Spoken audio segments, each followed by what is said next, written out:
Hola, ¿qué tal? ¿Cómo estáis? La crisis del coronavirus nos sigue azotando, pero la Fórmula 1 sigue, o al menos sigue dando noticias. Hoy hemos sabido, con información llegada desde Italia, que tanto el Mercedes como el Ferrari, que fueron a la pretemporada en Barcelona, incorporaban un sistema controvertido, nuevo al menos, llamado Ackermann variable. Claro que lo primero es saber qué es el Ackermann y segundo, por qué es variable o qué ventajas puede aportar. En cuanto al Ackermann, es un sistema que montan todos los coches actualmente y que lo que permite es controlar el giro de un neumático frente al otro en el eje delantero, porque evidentemente no están en la misma posición y por tanto en cualquier curva no tienen que describir la misma circunferencia el neumático interior respecto al exterior. Por tanto, no pueden girar en el mismo ángulo, bajo la posibilidad de generar un problema mecánico o, en el mejor de los casos, destrozar uno de los neumáticos porque no esté girando en la medida que lo necesita realmente y por tanto arrastre la goma. Este Ackermann lo montan los coches de competición desde el kart hasta la Fórmula 1. La pregunta es, ¿cómo hacer que sea variable y qué ventajas puede tener? Las ventajas os las resumo ya. Puede ser que se controle mucho mejor la gestión de la temperatura de la goma, el desgaste de esa goma e incluso cuál es el comportamiento del coche dentro de una curva. Si eres capaz de cambiar la configuración de la Ackermann entre una curva muy cerrada y una curva menos cerrada. Es, en fin, quizá complejo de entender en tan solo 2 minutos, pero para eso hemos conseguido tener un testimonio, el de Miguel Clara, nuestro ingeniero de cabecera, podría llamarse prácticamente en soymotor.com, que nos lo ha explicado con bastante detalle. Vamos a escucharlo. Bueno, Miguel, ¿qué tal? ¿Cómo estás? Pues bueno, estupendamente, Cristóbal. Dentro de la gravedad de lo que nos está sucediendo ahora, pues mira, yo por mi parte no paro de viajar, estoy siempre por el mundo y mira, esto es una oportunidad para mí para estar en casa, obligado, y pasando Sí, tiempo con mi porque mujer. veo que no estás en la oficina, vaya. No, volví el martes de Inglaterra, la verdad es que tuvimos suerte de no hubo ningún problema, conseguimos vuelo, volvimos a casa, el aeropuerto obviamente extrañamente vacío. Y bueno, después de haber estado todo el principio de año, tanto enero como febrero, haciendo la Asia Le Mans Series en Singapur, Sepang, Malasia, la verdad es que he estado un poquito por el mundo y por suerte creo que no he pillado nada. O sea, me encuentro bien y de momento toquemos madera, me sigo encontrando bien. Bueno, eso es lo principal. De todos modos, como ves, no te dejamos que te desvincules de los coches ni un momento, porque, bueno, si hoy recurrimos a ti es porque ha habido una serie de noticias en la Fórmula 1 o de hipótesis más que noticias, hay que decirlo, parten de Italia, de Franco Núñez, que es un periodista reconocido, de Giorgio Piola, que están hablando sobre que además del DAS de Mercedes, que ha sido la revolución del mes de febrero, el sistema que ha estado en boca de todos y que descubrimos en funcionamiento en Montmeló en los test, pues que aparte de eso, llevan ya tiempo tanto en Mercedes como incluso en Ferrari y no sería descartable que otros equipos, por tanto, también estén trabajando en este sistema, sobre un sistema de Ackermann variable. Se dice muy fácil lo de Ackermann variable, pero yo creo que el común de los mortales sabe lo que es variable, pero no lo que es Ackermann. Entonces estoy convencido de que tú nos puedes dar un poco de luz, sobre todo primero diciéndonos qué es el Ackermann. Entendamos como Ackermann al final es una parte de la suspensión, ¿vale? En este caso directamente aplicada a la dirección o cómo la dirección del coche funciona. Y dicha parte al final, o dicho componente del coche, lo que implica es la multiplicación o digamos con qué ángulo y con qué digamos, agresividad o suavidad las ruedas van a girar con respecto al movimiento de la dirección. ¿De Uh acuerdo? -huh. Al final el coche tiene cuando gira o cuando digamos se gira hacia una curva, las ruedas obviamente no apuntan de la misma manera la izquierda a la derecha según donde giremos, dado que el radio de giro que cada una describe, debido a su diferente posición, es diferente. Entonces, al final, el Ackermann lo que hace, al fin y al cabo, es compensar la diferencia de posicionamiento de las ruedas con respecto al eje del coche para que ambas ruedas apunten, digamos, en la misma dirección al momento que se gira con el volante, para que la gente nos entienda.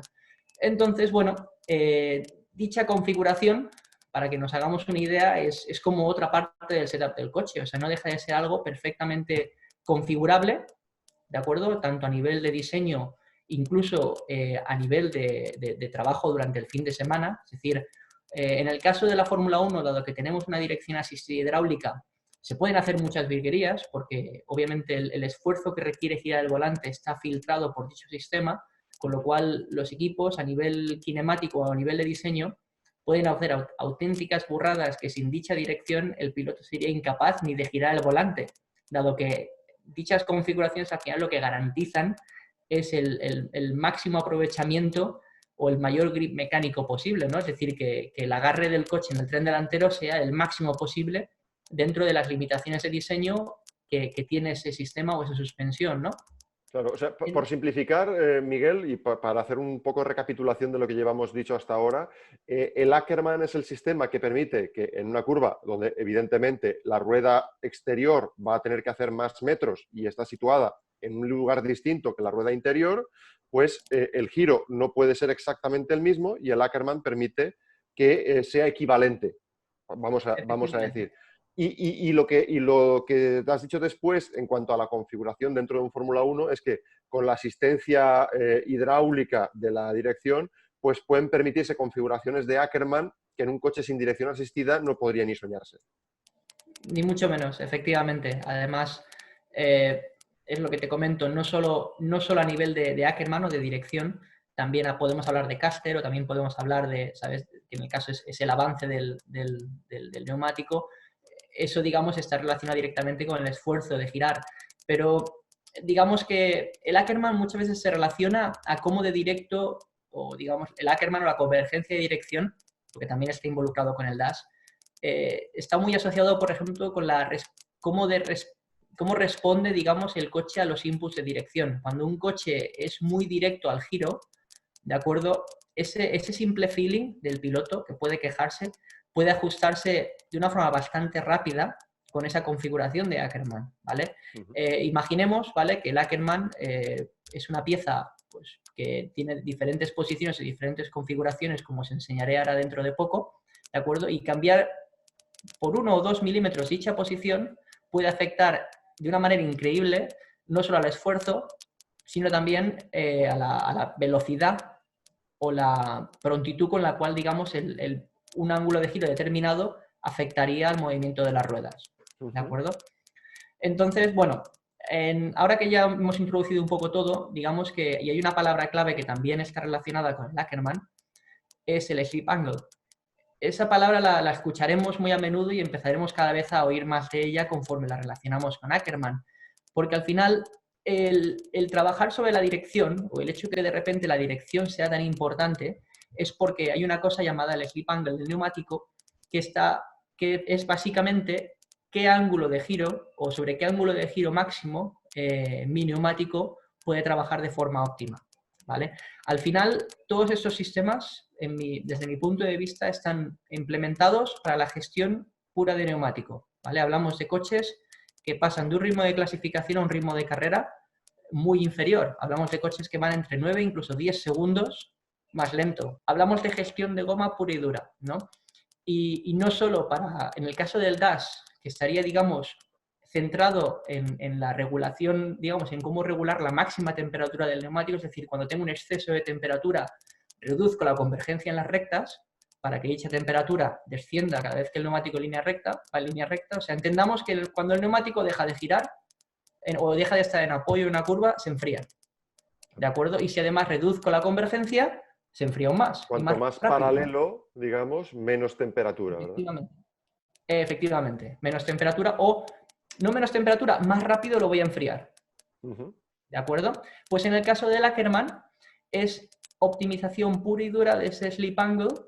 Por ejemplo, cuando a un ritmo de carrera inferior necesito ángulos de giro superiores para girar el coche, ¿vale? Entendamos que cuando un monoplaza, ¿vale? Es, por así decir, es la máquina o el concepto de coche que va a pasar lo más rápido posible por una curva. No hay nada más rápido que un Fórmula 1. Bueno, un Fórmula 3 también, ¿eh? Pero un Fórmula 1 conjunto con un Fórmula 3 son coches que son increíblemente rápidos en mitad de curva. Y la razón de ir tan rápido en curva, aparte de por su concepto y su diseño, implica que cuanto más rápido el coche pasa por la curva, no es que solo gire con el tren delantero, también gira con el tren trasero en apoyo. Entonces, los ángulos de dirección, comúnmente cuando vamos más rápido, son inferiores, porque no solo gira el coche de delante, gira el coche completamente por la curva utilizando el grip lateral que le proporciona el neumático, en este caso, por ejemplo, el neumático de clasificación. ¿De acuerdo? Pero cuando quiero pasar por esa curva y quiero pasar más lento, obviamente dependo más del tren delantero, porque el tren trasero no va a girar por sí solo, son dos ruedas fijas que no se ajustan y que tienen siempre la misma geometría de suspensión y la misma convergencia, por así decirlo, no tienen direccionabilidad. Entonces, como el coche tiene que girar, girará de las delanteras prácticamente. Y cuanto menor sea la velocidad, más necesitaremos la dirección para girar. Y el mejor ejemplo que puedo daros es que si cogemos un monoplaza, llegamos a una curva medianamente cerrada, vemos el vídeo, gira perfectamente. Ahora llegamos a la misma curva y empujamos el coche con nuestras manos e intentamos girar sobre la curva, el coche no va a girar, el coche no va a hacer la curva, nos vamos a ir rectos a la grava. Claro. ¿Eso qué te está diciendo? Que el coche no está girando solo con las ruedas delanteras. ¿De acuerdo? Y además que voy con ángulo de giro máximo y da igual la dirección que ponga, el coche no gira. ¿De acuerdo? Entonces, una vez os he explicado esto, cuando vamos a carrera y vamos 10 segundos más lento, ¿por qué vamos 10 segundos más lentos si al final el coche más o menos corre lo mismo en recta? Incluso tenemos DRS, ¿eh? Es porque vamos más lentos en las curvas. Como vamos más lentos en las curvas, ¿cómo giramos en las curvas? Con mayor dirección. Como utilizamos mayor dirección, ¿de qué corremos peligro? De utilizar un ángulo de giro más agresivo, con lo cual una posición de las ruedas más agresiva en curva y con lo cual trabajamos, arrastrar, digamos, ¿no? El neumático. Mucho más cerca del slip angle máximo del neumático. ¿Qué sucede? Entonces, pues básicamente lo que sucede es cuando estamos por encima del slip angle del neumático, arrastramos la goma y la desprendemos del neumático. Al final, lo que hace que un equipo consiga dar más vueltas que otro a un ritmo superior con los mismos neumáticos es porque en vez de desprender la goma del neumático, la mantienen. La mantienen no solo a temperatura óptima, sino que la mantienen en la goma. Todos vemos los marbles en la pista, ¿no? Vemos cómo va viendo goma a los laterales del circuito. Y esa es la clave. ¿Cómo consigo que esa goma, en vez de irse a pista y ser parte ya de esos marbles que se quedan fuera, se quede en mi neumático, en mi superficie de neumático durante más tiempo? Y esa es la clave. No arrastrar el neumático cuando utilizo ángulos de giro mucho más agresivos. Claro, Miguel, y al final la aplicación práctica de esto en un circuito en el que, por ejemplo, sean todas las curvas o haya muchas más curvas a izquierdas que a derechas, y esto evidentemente tiene una influencia directa sobre el desgaste y sobre la temperatura del neumático, esta posibilidad de giro variable del neumático, de variabilidad en el Ackermann, podría tener una consecuencia, podría tener una utilidad. Efectivamente, Cristóbal. Veo que lo has entendido bastante bien y lo empiezas a entender bastante bien. Básicamente el concepto es que si yo tengo un circuito que va a ser excesivamente agresivo con los neumáticos, por ejemplo, del lado izquierdo, porque tengo muchísimas curvas de derechas, ¿de acuerdo? Más, obviamente, si es un circuito en sentido, digamos, horario, va a haber más curvas de derechas que de izquierdas. Pero hay circuitos que por diseño propio no solo son, digamos, en sentido de las agujas del reloj, sino que también, pues obviamente, exigen muchísimo más digamos, a uno de los lados, a uno de los, digamos, no solo al tren delantero o al tren trasero, también a uno de los lados del coche. En este caso puede ser el neumático delantero izquierdo, pongamos el ejemplo, y no solo puede exigirle mucho a ese neumático, sino a lo mejor puede exigirle demasiado poco al derecho. Con lo cual, la diferencia de desgaste entre mi neumático delantero izquierdo y mi delantero derecho puede ser muy acusada. Y es en circuitos en los cuales, digamos, tengo un offset que se dice muy grande entre un neumático izquierdo y un neumático derecho, cuando consigo compensar dicho offset, estoy haciendo lo correcto. Porque al final, el problema que puede ser que en el neumático izquierdo desprenda mucha goma, genere mucha temperatura, pero en el lado derecho desprenda poca goma y tenga poca temperatura, que además puede generar cold graining, ¿de acuerdo? Que sería otro problema. Entonces, ¿cómo busco cómo encuentro una solución que me permita suavizar el efecto o suavizar, digamos, lo que va a sufrir ese neumático delantero izquierdo con ángulos de giro de derechas muy agresivos, pero además va a mantener suficiente temperatura o va, digamos, a ayudar a ese neumático delantero derecho a utilizar, digamos, más goma de lo que normalmente gastaría y también aguantar temperatura con mayor facilidad. Entonces, dicha configuración de Ackermann variable te permitiría no solo, digamos, salvar un neumático, sino también utilizar más el que menos se utiliza, por así decirlo. Claro. ¿De acuerdo? Poner una rueda más cerca del slip angle, por decirlo así, y la otra la sacrificas, o sea, no es que la sacrifiques, al contrario, la cuidas más. El coche va a girar en la curva, el coche va a hacer el giro. La clave es estar siempre por debajo de ese slip angle, ¿no? Y arrastrar cuanta menos goma podamos. Y la clave al final es lo que hablaba, lo que decíamos antes, la velocidad mínima o la velocidad mínima con la que el coche haga la curva, obviamente va a influir directamente en cuánto ángulo de giro necesito. Entonces, si consigo que cuando bajo mi ritmo de carrera y baja mi velocidad mínima en curva y necesite más ángulo de giro, no solo, digamos, evite que el slip angle del neumático delantero izquierdo se supere excesivamente, sino que también el del neumático delantero derecho, pues obviamente geométricamente o a nivel, digamos, de direccionabilidad, pues impida que ese neumático se utilice todo lo que se podría llegar a utilizar, por así decirlo, ¿vale? Porque al final está como, digamos que es como si lo dejaras de lado. Prácticamente hay circuitos que sabes que hay un neumático que ni te preocupas. Estás todo el fin de semana sabiendo que ese neumático va a estar perfecto. ¿De acuerdo? Y hay circuitos que te sorprendería el offset que hay. Es un offset bestial. Y si puedes reducir dicho offset, la ganancia que puedes llegar a tener es bestial. Y no hablamos a una vuelta, hablamos a endurance, hablamos, digamos, en stints largos. ¿Sabes? Hablamos de, digamos, de la diferencia de poder llegar a hacer, pues de poder hacer 15 o incluso 20 o 23 vueltas, por ejemplo, con el mismo neumático. Si consigo que ese offset se reduzca y el neumático que me preocupa mucho sobreviva y el que no me preocupa nada, de Lo repente se use castigas. un poquito. Claro. Hablamos de datos marginales, pero pequeños datos marginales pueden llegar a marcar una diferencia muy notable. ¿Y cómo relacionamos esto con la configuración del Ackermann?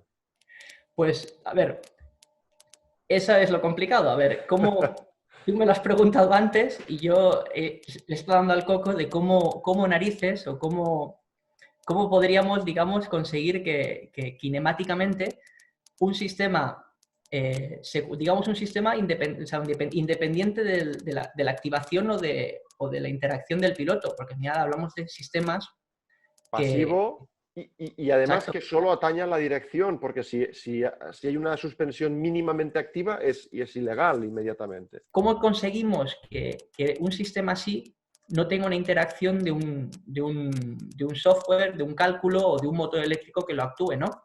Porque al final tiene que ser, digamos, dependiente del movimiento de los brazos del piloto cuando gira el volante. En el dash ya lo vimos. En el dash vimos que pasábamos de un movimiento rotativo a un movimiento longitudinal.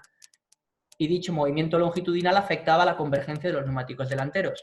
Ahora, ¿cómo transformo mi giro o mi rotación de volante en que dicha posición o dicha configuración de Ackermann varíe?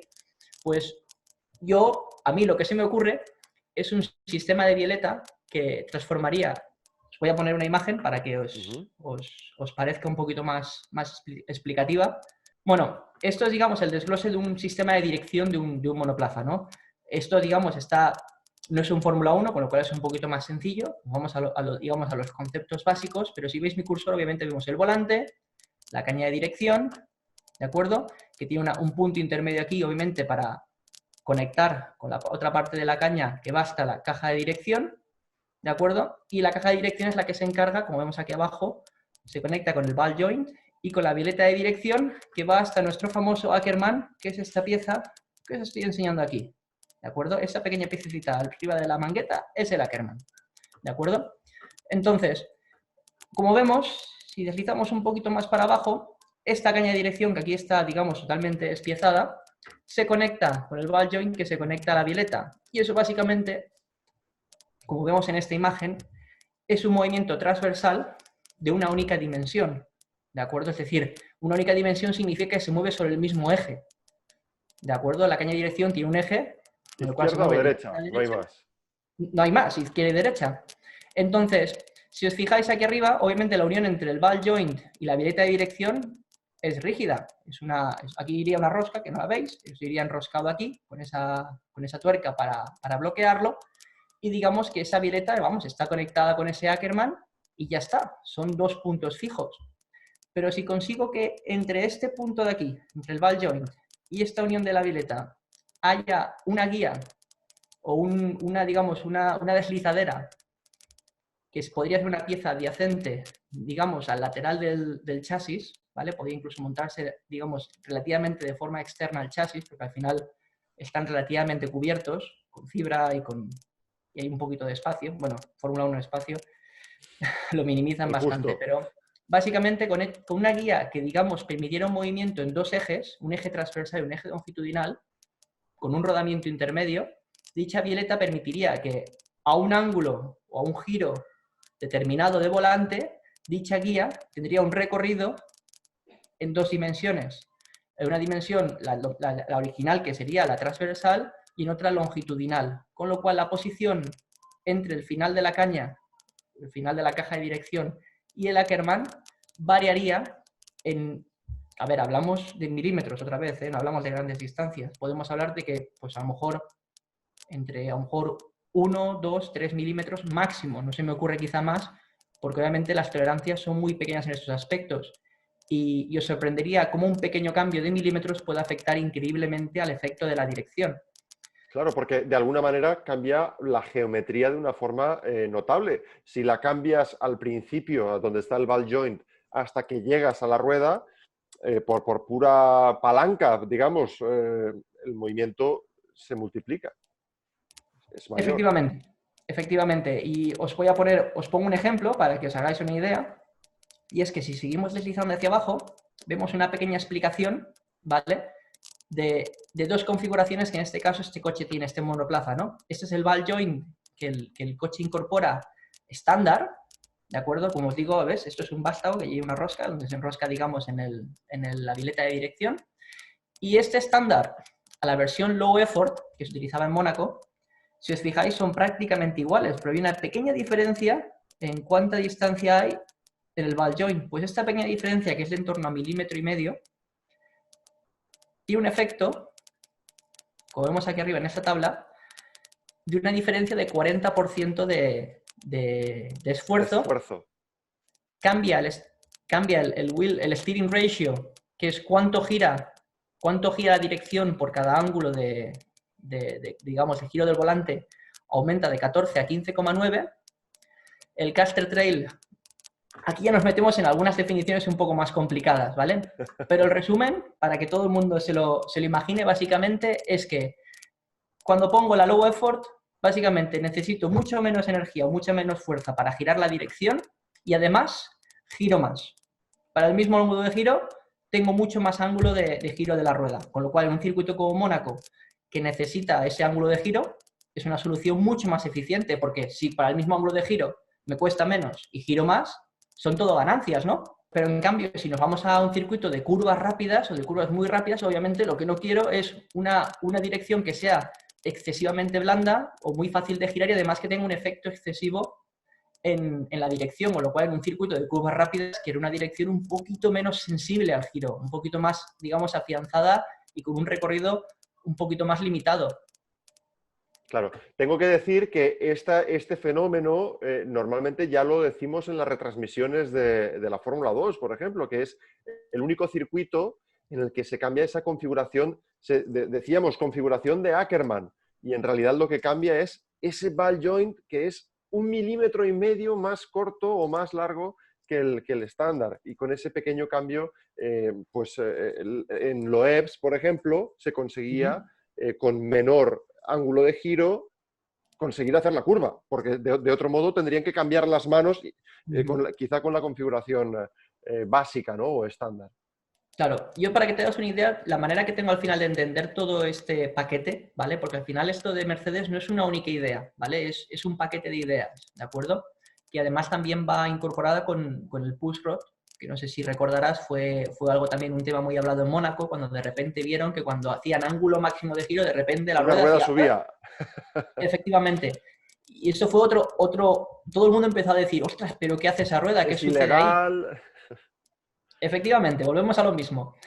Y lo único que hizo Mercedes fue decir qué limitaciones cinemáticas tiene nuestra suspensión, cómo superamos dichas limitaciones y cómo hacemos que nuestra suspensión sea adaptable, pero solamente en función del ángulo de giro de volante.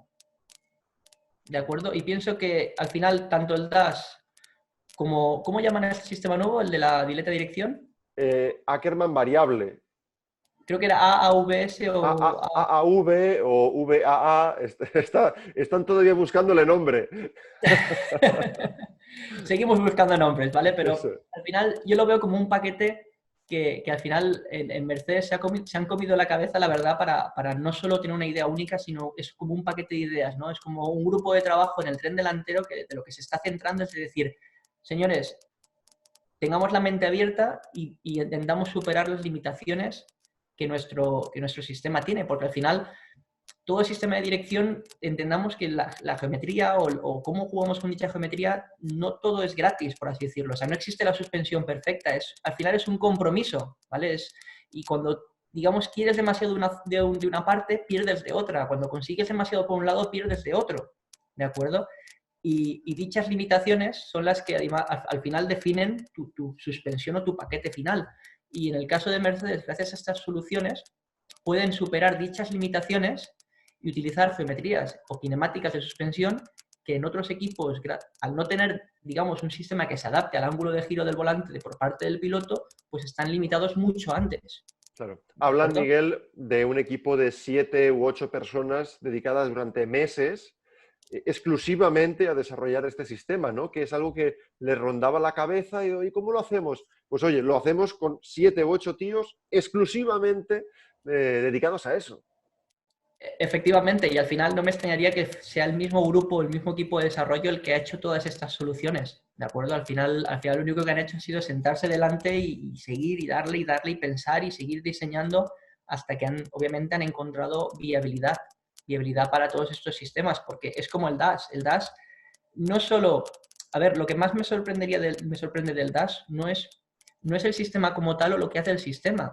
A mí lo que me sorprende del sistema o me gustaría saber es cómo conseguir utilizar dicho sistema sin que el piloto pierda confianza o feeling en el volante. Es decir, cómo conseguir que en ninguna situación el dash se ejecute o se utilice en el momento de la manera equivocada. Claro, te voy a poner un ejemplo en este sentido porque yo creo que todo el mundo se lo pregunta. El otro día en el simulador que tenemos en la oficina, tuvimos que cambiar el aro del volante por circunstancias que no viene al caso comentar, pero el caso es que habíamos perdido el enganche con la caña de dirección. Entonces, a la mínima, el volante tenía movimiento longitudinal. Y claro, yo tenía miedo de sacarlo de su sitio. Y cada vez que afrontaba una curva iba preocupado. Es decir, ¿cómo lo hago para que no se mueva el volante en sentido longitudinal? Y recordemos, estaba parado. Yo estaba parado, sentado en un asiento en la oficina. Imagínate esto cuando vas a 300 kilómetros por hora y tienes que afrontar una curva y entonces le quito, da suficiente. Es algo que todavía está por descifrar y se ha hablado lo justo, ¿no? Y los pilotos han sido muy, muy cautos a la hora de hablar, porque evidentemente creo que puede ser conflictivo. Los conceptos básicos están claros. El sistema concreto que está utilizando Mercedes y se especula que también Ferrari, y por tanto estoy convencido de que otros equipos, si no lo han hecho ya, lo harán próximamente, pues es prácticamente imposible. Pero por lo menos sabemos lo que persiguen y sabemos distinguir el dash de este sistema que todavía no tiene nombre de Ackermann variable. Así que nada, por nuestra parte, yo creo que yo sinceramente me he enterado de bastantes cosas con tu explicación, espero que también nuestros lectores. Gracias, Miguel, y por el tiempo y por la explicación que me ha parecido de maestro. Un placer como siempre, Cristóbal. Yo a veces, lo que intento ya lo sabes, intento que si podéis entenderlo y todo el mundo puede entender un poquito más después de esta explicación, pues mejor. Muy bien, gracias. Un placer.